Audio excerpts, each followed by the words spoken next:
హైదరాబాద్ నుంచి బయలుదేరి ర్యాలీగా సంగారెడ్డి చేరుకున్నారు రాహుల్ గాంధీ. వేలాది మంది కార్యకర్తలు ఆయన వెంటే బైక్లపై సంగారెడ్డి వరకు చేరుకున్నారు. టీపీసీసీ నేతలు కూడా భారీ కాన్వాయ్తో రాహుల్ని అనుసరిస్తూ సంగారెడ్డికి చేరుకున్నారు. సంగారెడ్డి సభా స్థలం నుండి పూర్తి వివరాలు మా ప్రతినిధి సంధ్య అందిస్తారు. సంధ్య. రాహుల్ గాంధీ కొద్దిసేపటి క్రితమే సంగారెడ్డి చేరుకున్నారు. అక్కడ ఐబీ గెస్ట్ హౌస్ లో ఆయన విశ్రాంతి తీసుకుంటున్నారు. 30 మంది కాంగ్రెస్ ముఖ్య నేతలతో ఆయన ఇంటర్నల్ సమావేశం నిర్వహించబోతున్నారు. ఆ సమావేశం తర్వాత బయలుదేరి ఒక 2-3 నిమిషాల్లోనే ఆయన సభా ప్రాంగణానికి రోడ్డు మార్గం ద్వారా చేరుకోబోతున్నారు. మొత్తం మీద చాలా రెస్పాన్స్ వస్తుంది కాంగ్రెస్ పార్టీ ప్రజా గర్జన సభకు అని చెప్పొచ్చు. మనం ప్రత్యక్ష ప్రసారంలో చూస్తూ ఉన్నాము. మొత్తం హాల్ అంతా కూడా పూర్తిగా జనంతో నిండిపోయిన పరిస్థితి మనకు కనిపిస్తోంది. సంగారెడ్డిలోని అంబేద్కర్ స్టేడియం ఓపెన్ హాల్ ఇది. ఈ హాల్ కెపాసిటీ 50 నుంచి 70 వేల వరకు ఈజీగా కూర్చునే కెపాసిటీ. ఆ హాల్ అంతా కూడా నిండిపోగా మొత్తం నిలబడ్డ వాళ్ళని కూడా మనం చూస్తూ ఉన్నాము. మొత్తం కాంగ్రెస్ పార్టీ కార్యకర్తలు, కాంగ్రెస్ పార్టీ అభిమానులు, అలాగే కాంగ్రెస్ నేతలు కూడా పెద్ద సంఖ్యలో ఇక్కడ అంబేద్కర్ స్టేడియం వద్దకు చేరుకున్నారు. ఊహించిన దానికంటే ఎక్కువ రెస్పాన్స్ వస్తోంది సభకు అని చెప్పొచ్చు. 2014 ఎన్నికల తర్వాత తెలంగాణలో రాహుల్ గాంధీతో సభ నిర్వహించడం అనేది ఇదే తొలిసారి కాబట్టి కాంగ్రెస్ శ్రేణులంతా కూడా చాలా ప్రతిష్టాత్మకంగా ఈ సభను తీసుకున్నాయి, విజయవంతం చేశాయి అని చెప్పొచ్చు. మరి కాసేపట్లో రాహుల్ గాంధీ ఇక్కడికి రాబోతున్నారు. అయితే ఈ సభ యొక్క ముఖ్య ఉద్దేశం ఏంటి అంటే, ఒక 3 ఏళ్లలో టీఆర్ఎస్ పాలనే ఉంది కాబట్టి కాంగ్రెస్ హవా చాలా వరకు తగ్గిన నేపథ్యంలో కాంగ్రెస్ మళ్ళీ పూర్వ వైభవం తీసుకురావాలి, కాంగ్రెస్ కార్యకర్తల్లో, కాంగ్రెస్ శ్రేణుల్లో ఉత్సాహం నింపాలి అన్న ఉద్దేశంతో ఈ ప్రజా గర్జన సభను నిర్వహించబోతున్నారు. అలాగే రేపు తెలంగాణ రాష్ట్రం ఆవిర్భవించి 3 ఏళ్లు పూర్తవుతున్న సందర్భంగా కాంగ్రెస్ హయాంలోనే తెలంగాణ ఇచ్చారు కాబట్టి, తెలంగాణ ఇచ్చింది పార్టీ మేమే కాబట్టి రేపటితో 3 ఏళ్లు అవుతుంది కాబట్టి ఆ విధంగా కూడా ఇవాళ జూన్ 1 సెలెక్ట్ చేయడం జరిగింది. తెలంగాణ రాష్ట్ర ఆవిర్భావ వేడుకలుగా కూడా ఈ ప్రజా గర్జన సభను చెప్పొచ్చు. అలాగే 2019 ఎన్నికలు ఒక సంవత్సరం ముందుగానే జరగవచ్చు అన్న ఊహాగానాల నేపథ్యంలో కూడా ఇది 2019 ఎన్నికలకు ఒక శంఖారావంగా కూడా కాంగ్రెస్ పార్టీ నాయకత్వం భావిస్తూ ఉంది. మధ్యాహ్నం అంతా ఎండతో ఖాళీగా కనిపించిన సీట్లన్నీ కూడా ఇప్పుడు మొత్తం జనంతో కిక్కిరిసిపోయినట్టుగా కనిపిస్తోంది. ఎక్కడ చూసినా భారీ రెస్పాన్స్ వస్తోంది.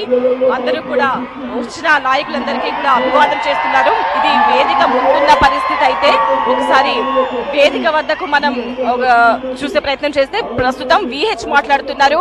ఇప్పటి వరకు కోమటిరెడ్డి వెంకటరెడ్డి మాట్లాడారు, గంట్ర వెంకటరమణారెడ్డి మాట్లాడారు, VH మాట్లాడుతున్నారు ప్రస్తుతం. అలా ఇప్పటి వరకు వేదిక మీద ఉన్న వాళ్ళంతా కూడా ఒక్కొక్కరుగా మాట్లాడుతూ ఉన్నారు. దిగ్విజయ్ సింగ్ కూడా ఇప్పుడే కొద్దిసేపటి క్రితమే వచ్చి అక్కడ వేదిక పైన కూర్చున్న దృశ్యాలు మనం చూస్తూ ఉన్నాము.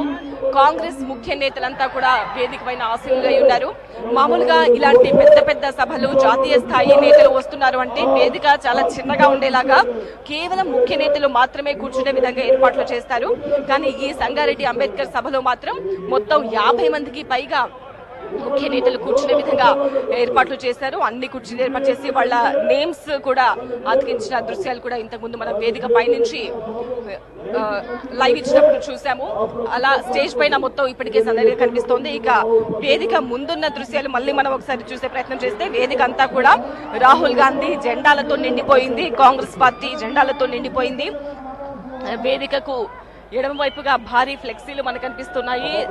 నెహ్రూ, ఇందిరాగాంధీ, రాజీవ్ గాంధీ, సోనియా గాంధీ, రాహుల్ గాంధీ, అలాగే ప్రియాంక గాంధీ, ఉత్తమ్ కుమార్ రెడ్డి, అలాగే సంగారెడ్డి అనగానే మొదటిగా గుర్తొచ్చే పేరు జగ్గారెడ్డి భారీ కటౌట్ కూడా మనకు కనిపిస్తుంది. అలాగే వేదికకి ఆపోజిట్ గా మనకు 4 ఫ్లెక్సీలు కటౌట్లు కనిపిస్తున్నాయి. సోనియా గాంధీ కటౌట్, అలాగే రాహుల్ గాంధీ, రాజీవ్ గాంధీ కటౌట్, ఉత్తమ్ కుమార్ రెడ్డి, జగ్గారెడ్డి కటౌట్స్ మనకు కనిపిస్తున్నాయి. అలాగే ఇక్కడి వైపు చూసుకుంటే వేదికకు కుడివైపున ఇక్కడ కూడా భారీ కటౌట్స్, రాష్ట్ర స్థాయి ముఖ్య నేతల కటౌట్స్ మనకు కనిపిస్తున్నాయి.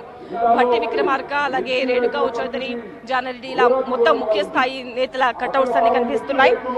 ఈ కాంగ్రెస్ ప్రజా గర్జన సభ తర్వాత రేపటి నుంచి గ్రౌండ్ లెవెల్లో కాంగ్రెస్ పార్టీని ఉత్తేజం చేసే ప్రయత్నాలు మాత్రం ముమ్మరం జరుగుతున్నాయి. ఉమ్మడి మెదక్ జిల్లాలో మొన్నటి 2014 ఎన్నికల్లో కేవలం 2 సీట్లు మాత్రమే కాంగ్రెస్ పార్టీ సంపాదించుకుంది. అందులో మొన్న నారాయణఖేడ్ ఉప ఎన్నికల్లో ఒక స్థానం టీఆర్ఎస్ సొంతమైంది. కాబట్టి ఇప్పుడు ఈ సంగారెడ్డిలో నిర్వహించిన ఈ సభ తర్వాత ఖచ్చితంగా మెదక్ జిల్లా వరకైనా పూర్తిగా కాంగ్రెస్ సొంతం చేసుకోవాలన్న ఒక గట్టి పట్టుదల కాంగ్రెస్ కనిపిస్తోంది. మరి కాసేపట్లో రాహుల్ రాబోతున్నారు. Over to studio.